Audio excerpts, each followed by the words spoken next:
2-day journey into El Minya by Alice Phillips, travel blogger. Day 1. From Cairo to the spirit of Akhenaton and Tuna El Gabal. The morning sun had just started filtering through the Cairo haze when I climbed into the comfortable, air-conditioned car that would be my chariot for the next 2 days. My guide, a warm, wonderfully knowledgeable Egyptologist, greeted me with a smile that promised adventure. As we drove south, the city gradually gave way to open fields, endless glimpses of the Nile, serene, steady, eternal. 4 hours never passed so easily. We arrived in El Minya, a city nestled along the Nile's bend, where history whispers from the dust. Our first stop was the Great Plain. Yes, the very one where Akhenaton, the rebel pharaoh, claimed to receive divine inspiration for building his utopian city. Staying there, I close my eyes, let the dry breeze carry me back thousands of years. The silence was almost sacred, broken only by the occasional flutter of birds or distant voices from farmers nearby. Lunch was served at a modest local restaurant. A plate of freshly grilled chicken, tahini, warm baladi bread, rice that tasted like comfort sunshine. Next we drove to Tuna El Gabal. Suddenly the tone shifted. This was no ordinary burial ground. I stepped into the tomb of Petosiris. Time seemed to collapse. Columns lined with delicate Greco-Egyptian carvings surrounded me, echoing a hybrid of 2 worlds. Just a few paces away, the Ibis catacombs unfolded like a surreal maze, filled with offerings to Thoth. The air was cool, musty, sacred. Then came something truly haunting, the tomb of Isadora. Her story pierced my heart.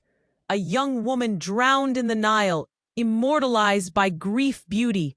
Her mummy lies in glass, surrounded by a Roman-style poem carved in stone. The stillness inside her tomb was heavy, fragile, as if any loud word would shatter centuries of sorrow.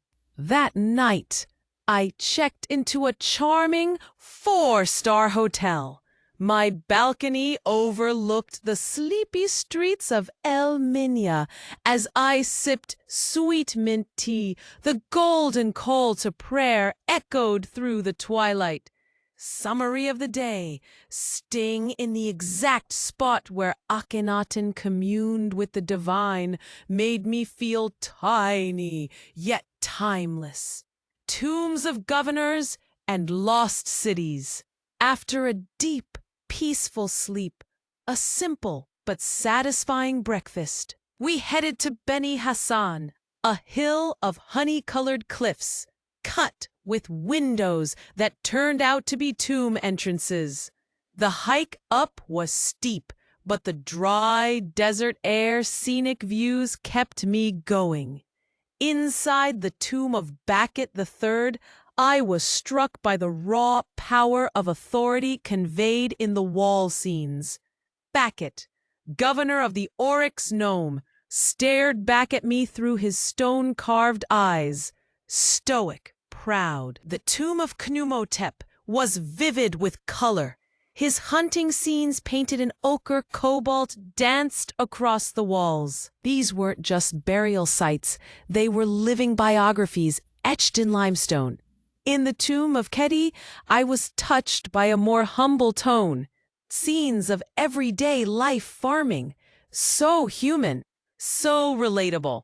Lunch again was at a local spot, a humble dish of koshari that might be the best I've ever had. Our final chapter was Tel El Amarna.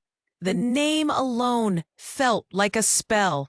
This was the city Akhenaton built from nothing, the stage for one of history's most radical religious shifts. We explored the northern tombs, including those of Amos Huya, officials of the strange, short-lived New Order.